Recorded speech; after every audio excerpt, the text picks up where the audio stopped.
ನ್ಯೂಸ್ಗೆ ಸ್ವಾಗತ. ರಾಜ್ಯದಾದ್ಯಂತ ಉತ್ತಮ ಮಳೆ ಹಾಗೂ ಸಮೃದ್ಧ ಬೆಳೆಗಾಗಿ ವಿವಿಧ ದೇವಸ್ಥಾನಗಳಲ್ಲಿ ವಿಶೇಷ ಪೂಜೆಗಳು ನಡೀತಾ ಇರುವ ನಡುವೆಯೇ ಬೀದರ ಜಿಲ್ಲೆಯ ಪಾತ್ರಪಳ್ಳಿ ಗ್ರಾಮದಲ್ಲಿಯೂ ಕೂಡ ಗ್ರಾಮಸ್ಥರು ವಿವಿಧ ದೇವಸ್ಥಾನಗಳಲ್ಲಿ ವಿಶೇಷ ಪೂಜೆ ಸಲ್ಲಿಸಿ ಪ್ರಾರ್ಥನೆ ನಡೆಸಿದರು.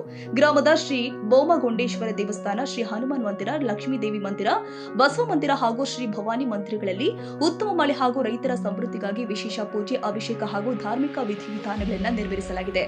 ಶ್ರೀ ಭವಾನಿ ಮಂದಿರದಲ್ಲಿ ಜುಲೈ 17ರಂದು 51 ಬಿಂದಿಗೆ ನೀರಿನ ಅಭಿಷೇಕ, ದೇವಿಯ ಅಲಂಕಾರ, ನೈವೇದ್ಯ, ಕುಂಕುಮಾರ್ಚನೆ, ಮಹಾಮಂಗಳಾರತಿ, ತೀರ್ಥ ಪ್ರಸಾದ ವಿತರಣೆ ಸೇರಿ ವಿವಿಧ ಪೂಜಾ ಕೈಂಕರ್ಯಗಳು ಭಕ್ತರ ಸಮ್ಮುಖದಲ್ಲಿ ಜರುಗಿದವೆ. ಈ ವೇಳೆ ರೈತರಿಗೆ ಉತ್ತಮ ಮಳೆ ದೊರೆಯಲಿ ಹಾಗೂ ಜಿಲ್ಲೆಯಲ್ಲಿ ಸಮರ್ಪಕ ಮಳೆಯಾಗಲಿ ಅಂತ ವಿಶೇಷ ಪ್ರಾರ್ಥನೆ ಸಲ್ಲಿಸಲಾಗಿದೆ. ಪೂಜೆಯಲ್ಲಿ ಗ್ರಾಮದ ಪ್ರಮುಖರು ಆದ ಶಂಕರಪ್ಪ ಪಾಟೀಲ್, ದೊಡ್ಡಪ್ಪ ಪಾಟೀಲ್, ಶರಣಪ್ಪ ಮುಸ್ತರಿ, ನಾಗಪ್ಪ ರಾಯಗುಂಡ, ಜರಾನಪ್ಪ ಜಟಗುಂಡ, ಹನುಮಂತ ಬಂಕುಡಿ, ಗುಂಡಪ್ಪ ನಂದಗಾಂವ್, ಈರಪ್ಪ ಕೋಲಿ, ಓಂಕಾರ್ ಆಟೋ ಹಾಗೂ ಜಯ ಕರ್ನಾಟಕ ಕಟ್ಟಡ ಹಾಗೂ ಇತರ ನಿರ್ಮಾಣ ಕಾರ್ಮಿಕರ ಸಂಘದ ಜಿಲ್ಲಾ ಅಧ್ಯಕ್ಷ ವಿಜಯ್ ಕುಮಾರ್ ಬಂಕುಡಿ ಸೇರಿ ಗ್ರಾಮಸ್ಥರು ಭಾಗವಹಿಸಿದರು.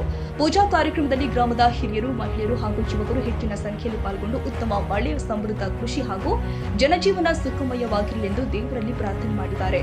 Suryakant Jatagunda, Bidar, AG news.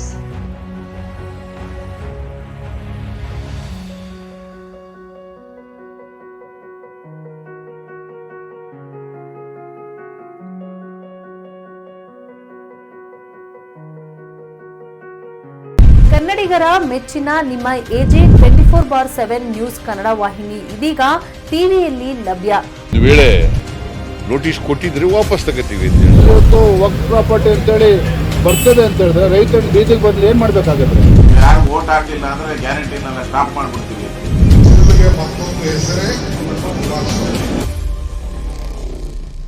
ಕರ್ನಾಟಕ ಮತ್ತು ದೇಶ ವಿದೇಶ 360 ಡಿಗ್ರಿ ಸುದ್ದಿ ಹಾಗೂ ಉತ್ತರ ಕರ್ನಾಟಕ, ಬೆಳಗಾವಿ, ಬಾಗಲಕೋಟೆ, ಧಾರವಾಡ, ಹಾವೇರಿ, ಗದಗ, ಬಿಜಾಪುರ ಜಿಲ್ಲೆಯ ಕ್ಷಣ ಕ್ಷಣದ ವಿವರವನ್ನ ಪಡೆಯುವುದಕ್ಕೆ ಎಜೆ 24/7 ನ್ಯೂಸ್ ಕನ್ನಡ ವಾಹಿನಿಯನ್ನ ಲೈಕ್ ಮಾಡಿ, ವಿಡಿಯೋಗಳನ್ನ ಶೇರ್ ಮಾಡಿ, ಕಮೆಂಟ್ ಮಾಡುವ ಮೂಲಕ ನಮ್ಮ ವಾಹಿನಿಗೆ ಸಹಕಾರ ನೀಡಿ ಮತ್ತು ಚಾನೆಲ್ ಅನ್ನ ಸಬ್ಸ್ಕ್ರೈಬ್ ಮಾಡಿ.